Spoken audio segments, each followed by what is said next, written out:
Week 15 of the fantasy basketball season, and here's a few guards I look to buy and trade for this week. The first guard, Darius Garland of the Cleveland Cavaliers. So Garland, he's going to return tonight's ball game after he's been out since December 14th with a broken jaw. So Garland, we know last season had a great year, and this year so far as well, off to a good start on the season. 20.7 points a game, 2.8 rebounds, 5.9 assists, 1.6 steals, 1.8 threes a game, and 47% from the field. So we know Garland, he's a good scorer of the basketball. And now this Cav team, they're getting healthy.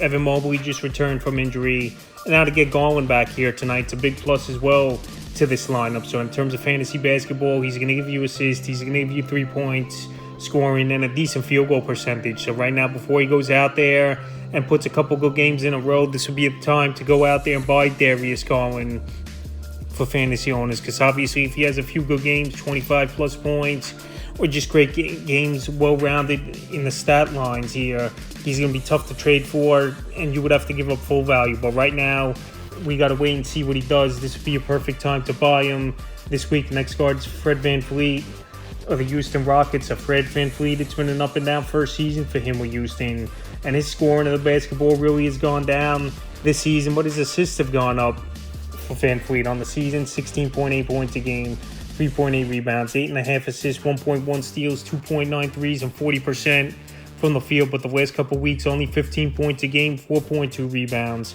8.5 assists, 1.5 steals, 2.2 threes a game, and 41% from the field. So VanVleet, we know he's got 30-plus point potential on any given night. I know this Rocket team, they got a lot of options, a lot of young guys, veterans as well, with Dylan Brooks on this team.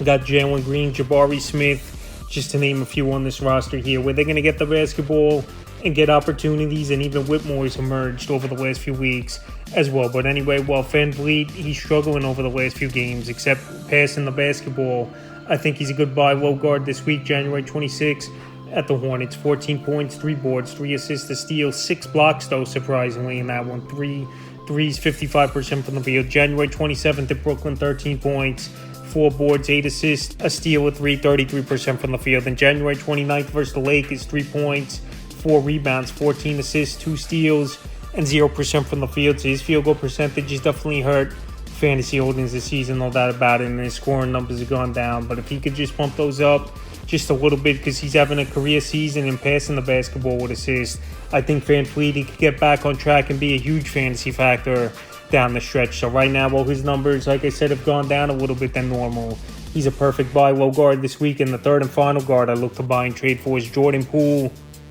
of the Washington Wizards. So Jordan Poole, it's been a bad first season for him, in my opinion, with the Wizards, just chucking up a lot of shots and not getting a lot of results on the year. 16.5 points a game, 2.2 rebounds, 3.4 assists, a steal, 2 threes, and 41% from the field here for Poole. But the last couple weeks, 14.1 points a game, 1.6 rebounds, 2 assists, 1.1 steals, 1.6 threes, and 39% from the field. So this Wizard team, we know they're going nowhere once again this season. There's a possibility Kyle Kuzma gets traded at the NBA trade deadline, and there's a possibility Poole might even get traded as well off this roster. So right now, Poole, he's scoring the basketball, but his field goal percentage for the most part this year hasn't been efficient, and he's really only topping out 16, 18 points per game and not assists, and not even really hitting a lot of threes as well. January 25th versus Utah, 18 points, 2 rebounds, 2 assists, 2 steals, 2 blocks, 3 threes, 50% from the field. January 27th at the Pistons, 17 points, a board,